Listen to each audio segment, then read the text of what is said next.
et le remercier d'être là aujourd'hui à Caen, et remercier surtout à travers lui les vétérans américains qui ont contribué à sauver la France et à nous rendre libres. Et je crois que ce matin, ce que nous avons vécu ensemble pour célébrer le D-Day, et célébrer le rôle de ces vétérans américains était un moment important. Cette promesse de Normandie, comme nous l'avons évoqué ce matin, c'est aussi ce que nos deux pays ensemble continuent de faire sur le plan international pour préserver la démocratie, la liberté, et nous allons avoir l'occasion d'en parler. C'est l'action qui est la nôtre, ensemble, en Afrique, au Levant, sur des sujets de crise internationaux, parce que les valeurs que nous portons nous dépassent, et c'est pour cela que je suis toujours très heureux que le président Trump soit en France et que nous puissions ensemble travailler l'un avec l'autre.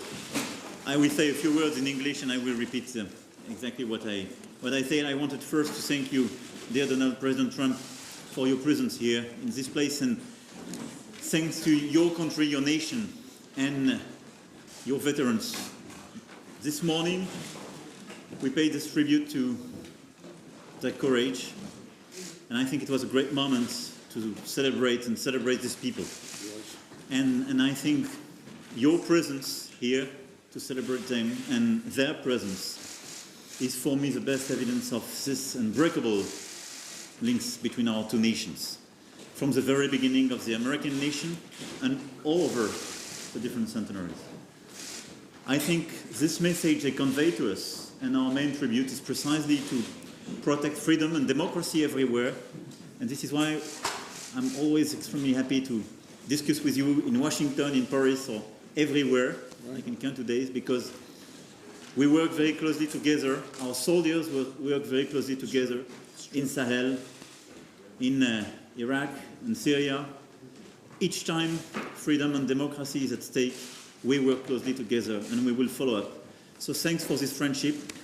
Thanks for what your country did for my country, and thanks for what we will do together for both of us and the rest of the world. Thank you very much, Emmanuel. Thank you. Thank you, Donald. Thank you. Well, thank you very much. And I will say we've had great success working together, too. Whether it's the caliphate, whether it was a couple of other things we did militarily, and you know what I'm talking about. And your military is excellent. My people report back, they say it's absolutely excellent, but they work very well together. This was a very special day, and I want to thank you for inviting me. This was something that was, we read about it all our lives, Normandy. And there are those that say it was the most important ever, not just at that time, but ever. And to be a part of it and to have number 75 years was very, very special. So we very much appreciate it. We met some great people today, some tremendous people, some very brave people. And I look forward to coming back. We'll be coming back. Hopefully over the years we'll be coming back. But it's a very special place. It's an amazing place. And it's somewhere when you think of those places of great importance, this is certainly one of the top. In the eyes of some, it's the top because of what it meant in terms of the turnaround of a very, very bad situation. That was the big turn. So I really enjoyed it. Seeing it firsthand was something, and we're going to be now discussing, first of all, this beautiful place where we ended up. I hope everybody can appreciate. I'd love you to maybe tell some of the folks in the media just a quick, like you did me, how it started with Napoleon. It's a very interesting place that we're in. And as you know, France has many interesting places, but we'll be discussing, to me, just as interesting is trade and military and all sorts of things. So we're going to spend a little time together. And then I'll be going back probably tomorrow morning or tomorrow afternoon. We've pretty much finished up. We've had a very hectic schedule. Most of you have been with us from the beginning, but it's been a beautiful schedule. We've got to know the Queen. The Queen is a great woman, as you know.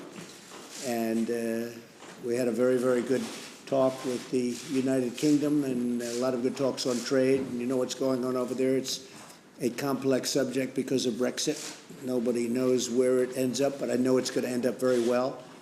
And then we came here, and a lot of people are anxious to see what we're going to be doing together because, as you know, we know what a lot of other people don't know, we're doing a lot together.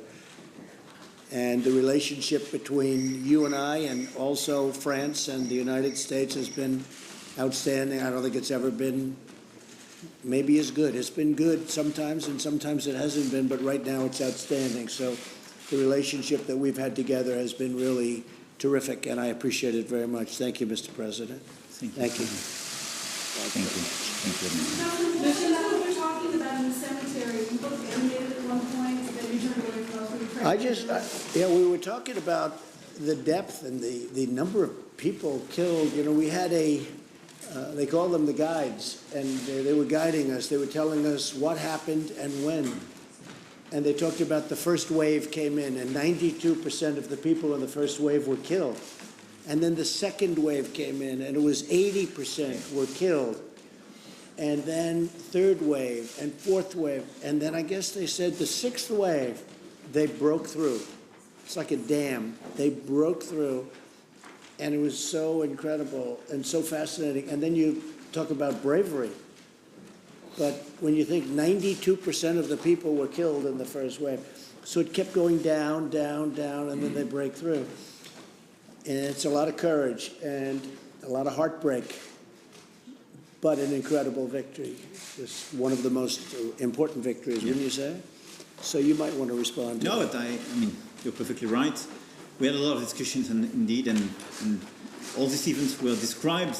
And I think what is a very important thing, especially for young generation, having shared this word with these actual heroes, these veterans, is that a lot of things probably we take for granted were precisely conquested or protected by these guys.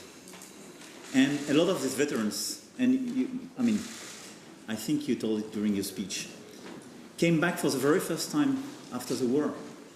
And they came here, they took a lot of risk. They put their life at risk for our country and for liberty.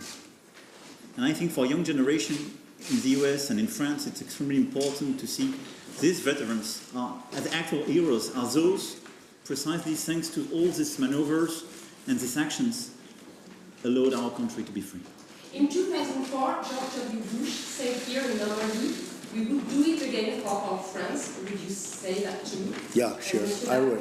Monsieur le Président Macron, qu'est-ce que vous dites au Président Trump pour préserver l'alliance entre-alliés qui est un peu malmenée en ce moment? I would certainly recommend that, definitely. Look, this was a great unifying situation. There's probably been seldom in history has there been anything like it. But especially when you heard about the waves of people coming in, knowing they were going to be killed, most of them, it's just an incredible thing. And then the result was, as many people died, the result was so important because we have what we have today because of things like that. And it's very sad, but I would absolutely be right there. I would be right there. We have a very good partnership. We really have a partnership. I guess maybe it's the best word. They talk about allies and they talk about many different words you can use, but we have a great partnership, France and the U.S. Mr. President, when will you decide whether to impose additional tariffs on China? Additional tariffs on China? Well, you mean when am I going to put the extra $325 billion worth of tariffs? I will make that decision, I would say, over the next 2 weeks, probably right after the G20. One way or the other, I'll make that decision after the G20. I'll be meeting with President Xi, and we'll see what happens, but probably planning it sometime after G20. Okay? Thank you. Par rapport à votre question, nous avons aujourd'hui, le Président l'a dit, une relation extrêmement forte, et nous sommes, qu'il s'agisse des opérations que nous menons en Afrique ou au Levant, extrêmement liés.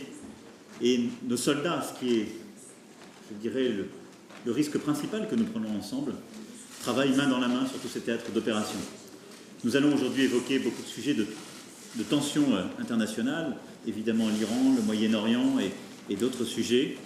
Et à chaque fois, je crois qu'il est important que nous puissions avoir une vue commune. Ce que ces moments nous rappellent, c'est que nous avons su vaincre le joug nazi, précisément parce que toutes les armées alliées se sont mises ensemble et parce que Nous avons été fidèles à ce qui est, je crois, très profondément au cœur de l'identité américaine et française. Le goût pour la démocratie et la liberté. Ce que j'ai voulu rappeler aussi tout à l'heure, c'est qu'on ne peut pas séparer l'amour de la patrie et le goût de la liberté, en particulier quand on est américain et quand on est français. Et nous savons ça très profondément, c'est dans nos gènes. Et donc à chaque fois que la liberté ou la démocratie sont menacées, nous agissons ensemble. Et donc nous allons le poursuivre. Le travail va continuer de se faire et à chaque fois que nous évoquons cela, nous avançons. Donc en l'heure qui vient, nous allons sur chacun des sujets du moment bâtir des positions communes pour pouvoir avancer. Mais je suis pour ma part extrêmement confiant et surtout je tiens beaucoup à cette relation historique qui nous dépasse et cette amitié qu'il y a entre les États-Unis, la France, le président Trump et moi-même. You support Brexit. Is it the good way? You support Brexit. Is it the good way to ensure Europe is at peace and strong? Well, that's really going to be between the UK and the European Union, and they're working very hard. I know they're working very hard together. It doesn't seem to be working out, but at some point something will happen, one way or the other. It'll all work out, but I'm interested to find out how it happens also. Very big will be who's going to be your new prime minister over in the UK. That's going to be a very big thing. That's happening now. And so I think before you can think in terms of Brexit for the next few weeks, you're going to have to find out what happens, who's going to be the new leader. And that's a very interesting situation taking place. I found it to be a very sort of an amazing period of time, especially having spent so much time with the Queen, who I think is an incredible lady.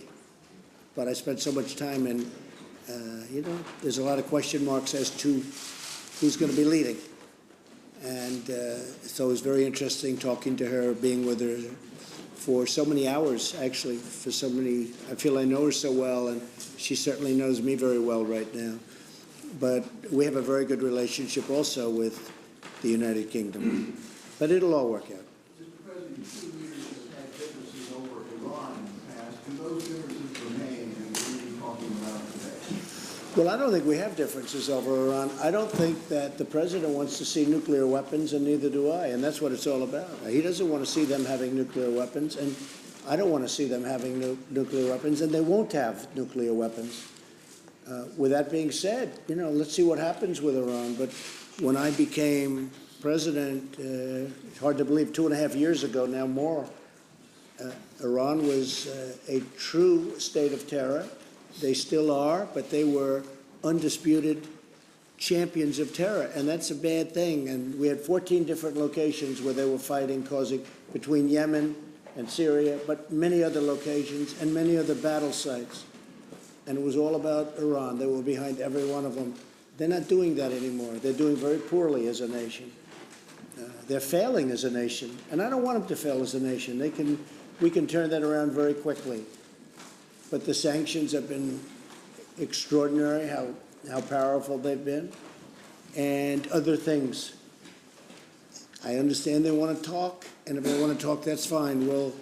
We'll talk. But the one thing that they can't have is they can't have nuclear weapons, and I think the president of France would agree with that very strongly. I think that he would agree that they cannot have nuclear weapons. I think we do share the same objectives on Iran. What do we want to do? First, you want to be sure they don't get nuclear weapon. I mean, we had an instrument till 2025. We want to go further and have full certainty on the long run. Second, we want to reduce our ballistic activity. And third, we want to contain the regional activity. I mean, these three approaches, these three objectives are important. We have, as well, a fourth common objective, peace in the region. So we have to deliver together these four objectives. This is the point. This is the point, and all the other debates are about technicalities.